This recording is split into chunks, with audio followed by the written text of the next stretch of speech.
जमलेल्या माझ्या तमाम हिंदू बांधवांनो, भगिनींनो आणि मातांनो, बाळासाहेब ठाकरे नुसतं नाव जरी उच्चारलं तरी नजरेसमोर येते ती प्रखर लेखणी, धारदार कुंचला, टोकदार बाण आणि त्यांच्या निष्ठावंत शिवसैनिकांची सेना।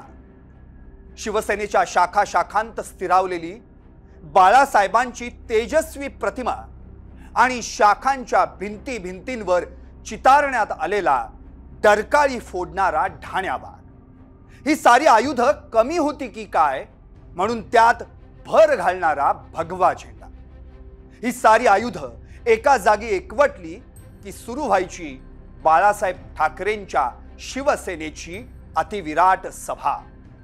23 जानेवारी शिवसेना प्रमुख बाळासाहेब ठाकरे यांची जयंती।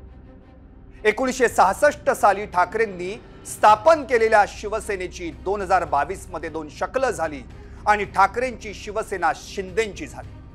पण बाळासाहेबांच्या कडवट शिवसैनिकांना हे मान्य होईल का?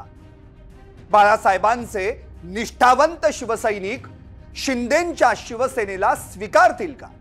या व अशा तमाम प्रश्नांची उत्तर शोधणारा आणि ठाकरेंच्या शिवसेनेपासून शिंदेंच्या शिवसेनेपर्यंतचा प्रवास उलगडणारा सरकार नामाचा हा स्पेशल रिपोर्ट, शिवसेना शिंदेंची पण शिवसैनिक कुणाचे। तारीख होती 30 ऑक्टोबर 1966, ठिकाण होतं मुंबईतलं शिवाजी पार्कचं मैदान आणि कार्यक्रम होता शिवसेनेचा पहिला दसरा मेळा।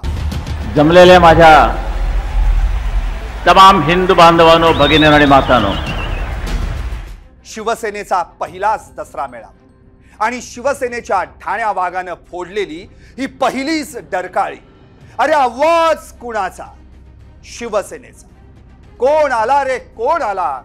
शिवसेनेचा वाघ आला। या अशा घोषणांनी शिवाजी पार्कचा परिसर दुमदुमला आणि ठाकरी शैलीतला पहाडी आवाज शिवसैनिकांच्या काळजाला भिडला। बाळासाहेबांच्या भाषणातलं पहिलंच वाक्य, महाराष्ट्राला आज खरी गरज आहे ती महाराष्ट्रवादाची। मराठी माणूस आज जागा झालाय, यापुढे तो अन्याय सहन करणार नाही। राजकारण हे गजकरणासारखं आहे। या वाक्याचा नाद शिवसैनिकांच्या कानात घुमला आणि मग त्याला दाद म्हणून मैदानात टाळ्यांचा खच पडला। या सभेनंतर बाळासाहेबांची शिवसेना आणि शिवसेनेचे सैनिक हे एक जिव्हाळ्याचं नातं बनलं। शिवसेनेच्या स्थापनेपासून म्हणजे 19 जून 1966 पासून निर्माण झालेल्या या नात्यानं मग एकच नेता एकच मैदान असं समीकरण बनवलं। जिथं बाळासाहेबांची सभा तिथं शिवसैनिक उभा, असं चित्र संपूर्ण महाराष्ट्रात दिसू लागलं। नाद, गर्जना, डरकाळी, जोश, आवेश, विनोद, उपरोध आणि गांभीर्य अशी अष्टपैलुत्व वाणी ज्या नेत्याच्या मुखातून बरसू लागली तो एकमेवा द्वितीय नेता म्हणजेच शिवसेना प्रमुख बाळासाहेब ठाकरे। आपल्या राजकीय पदार्पणातच शिवसेनेनं ठाण्याचं नगराध्यक्षपद मिळवलं। नंतर परळपोट निवडणुकीच्या माध्यमातून विधानसभेत पहिला आमदार बसवला आणि त्यानंतर मुंबईचा पहिला महापौर शिवसेनेचा झाला। शिवसेनेनं ही सारी पदं काबीज केली तेव्हा तिथं राजकीय वय होतं अवघ 5 वर्ष। 1966 ते 1972 या काळात शिवसेना जोमानं वाढली। मात्र 1975 साली देशात आणीबाणी लागू झाली आणि तिथून पुढली 10 वर्ष म्हणजेच 1985 साल उजाडेपर्यंत शिवसेनेवर संकटामागून संकट कोसळली। पण हार मानतील ते बाळासाहेब कसले आणि त्यांची साथ सोडतील ते शिवसैनिक कसले? शेवटी वाघ तो वाघच। ही शिवसेना आहे शिवसेना, हिचा नाद नाही करायचा। हा वाघ आहे वाघ, त्याचा पाठलाग नाही करायचा।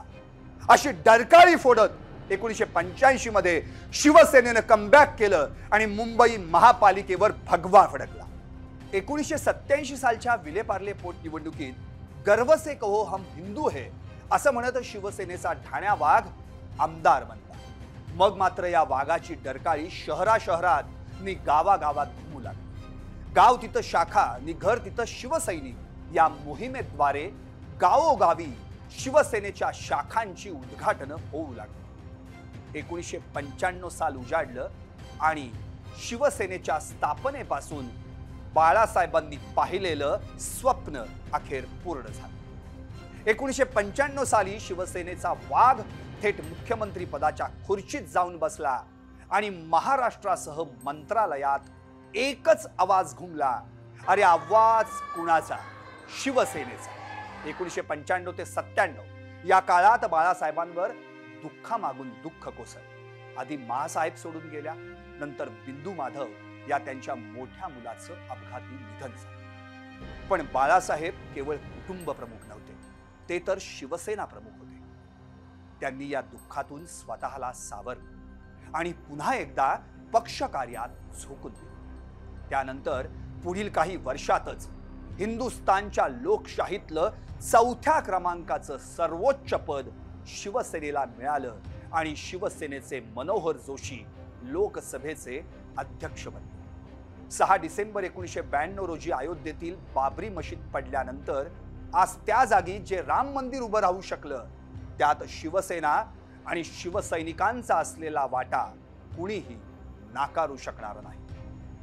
बाबरी पाडणारे माझे शिवसैनिक असतील तर मला त्याचा अभिमान आहे, अशी डरकाळी फोडणाऱ्या या वाघानं म्हणजेच शिवसेना प्रमुख बाळासाहेब ठाकरे या नावानं हिंदू हृदय सम्राट हे बिरुद धारण करत इतिहास रचला. साहेब म्हणजे बेडर वाघ, काळीज वाघाचं, गर्जना सिंहाची आणि झेप चित्त्याची.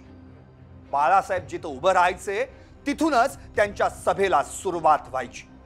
ते म्हणतात ना, सिंह जिथं गर्जना करतो तिथंच त्याचा दरबार भरतो. बाळासाहेब नेहमी म्हणायचे, शिवसेनेचा भगवा हाती घेणारी स्त्री असो वा पुरुष, जो स्वाभिमानानं जगतो तोच खरा शिवसैनिक, तोच माझा शिवसैनिक.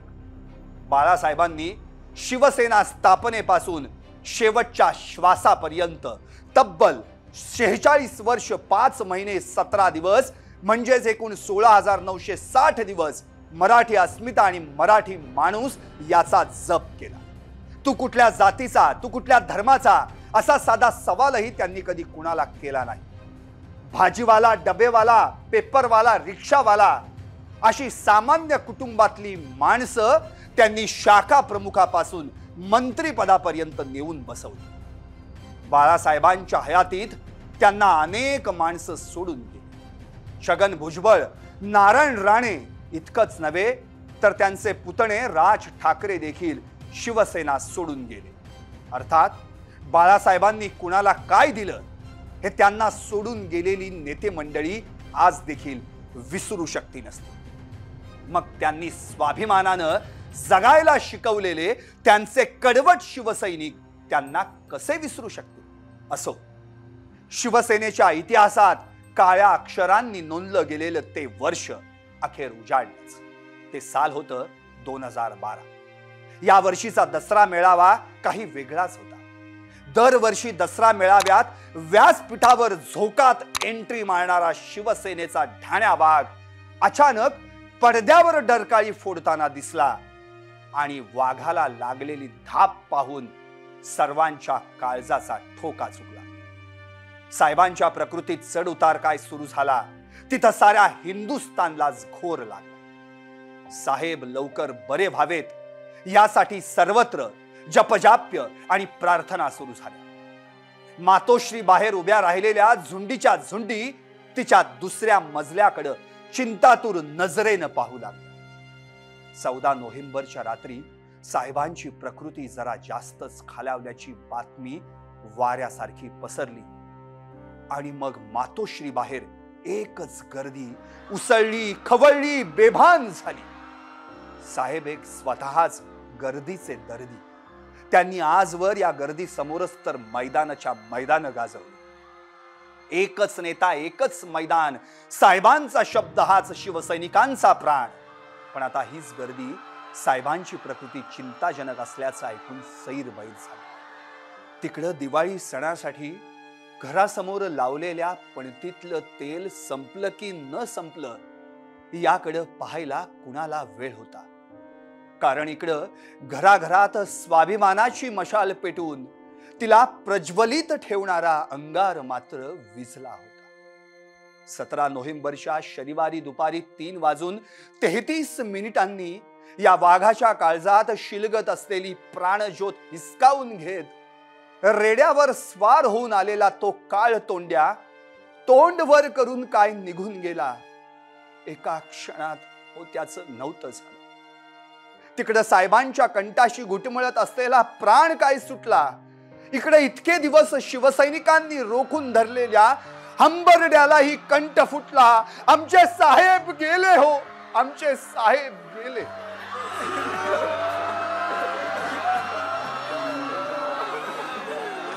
बाळासाहेब जरी शरीरानं निघून गेले असले तरी त्यांच्या विचारांनी ते शिवसैनिकांच्या मनामनात आजही जिवंत आहे.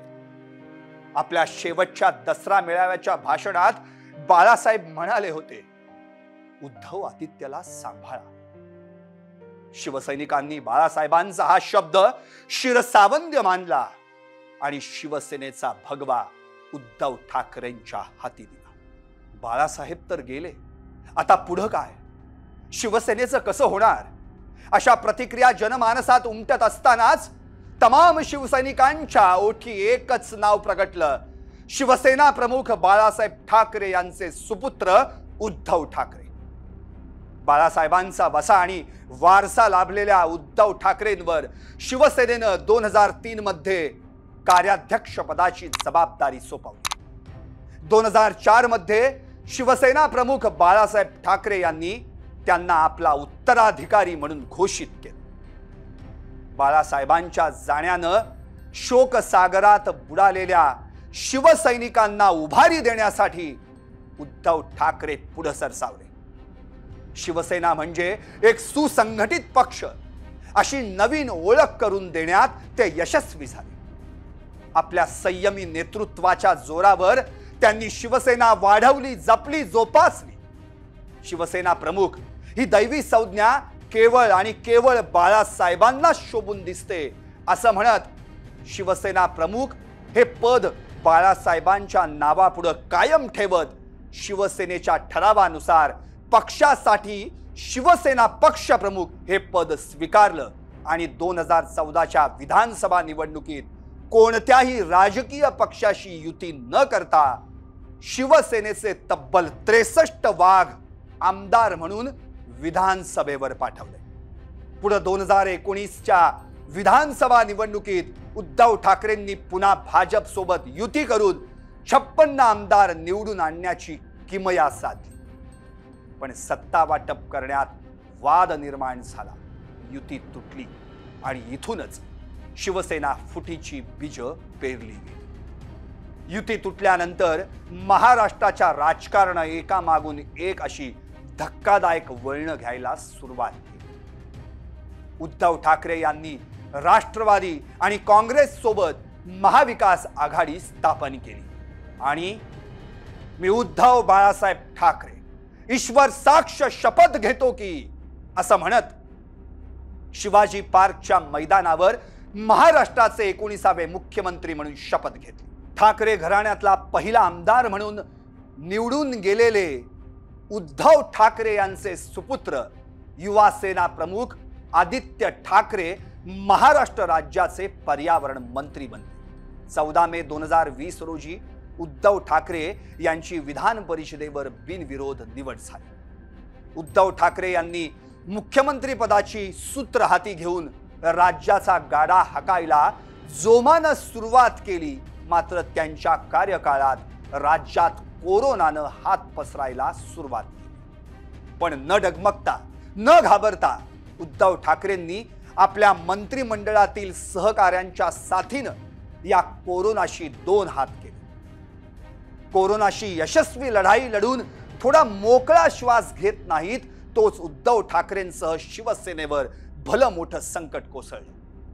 20 जून 2022 रोजी एकनाथ शिंदेंनी त्यांच्या काही समर्थक आमदारांसह बंड केलं आणि शिवसेनेचं घर फुटलं. ते म्हणतात ना, घर फिरलं की घराचे वासेही फिरतात. पाहता पाहता 40 आमदार आणि 12 खासदार शिंदेंना जाऊन मिळाले. आघाडी सरकार अल्पमतात गेल्यानं 29 जून 2022 रोजी उद्धव ठाकरेंनी मुख्यमंत्री पदाचा राजीनामा दिला. शिवसेनेत पडलेली फूट भाजपच्या पथ्यावर पडली आणि शिंदे गटाशी हात मिळवणी करत भाजपनं राज्यात सत्ता स्थापन केली. शिवसेनेत पडलेली फूट पाहून कडवट शिवसैनिक विव्हळला, चिडला, रस्त्यावर उतरला. पण खचेल तो शिवसैनिक कसला. उद्धव ठाकरे तुम आगे बढ़ो, हम तुम्हारे साथ है असं म्हणत शिवसैनिक पुन्हा एकदा एकवटला आणि शिवसेना कुणाची हा वाद कोर्टात पोचला.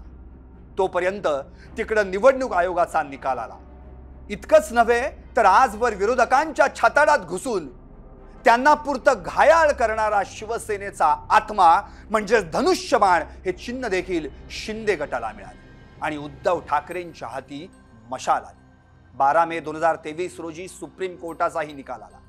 शिंदे गटाकडून भरत गोगावले यांची प्रतोत्पत्ती करण्यात आलेली नियुक्ती सुप्रीम कोर्टानं बेकायदेशीर ठरवत आमदार अपात्रता प्रकरणावर विधानसभा अध्यक्षांनी निर्णय द्यावा असा आदेश दिला.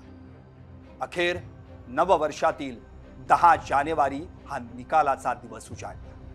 कोण पात्र कोण अपात्र या निकालाची साऱ्या देशाला उत्सुकता लागली असतानाच विधानसभा अध्यक्ष राहुल नार्वेकरांनी सगळेच पात्र असं म्हणत शिंदे गट हीच खरी शिवसेना असा निकाल दिला. सुप्रीम कोर्ट झालं, निवडणूक आयोग झाला, विधान भवन झालं, पण शिवसेना उद्धव बाळासाहेब ठाकरे पक्षाच्या हाती वारंवार निराशा आली.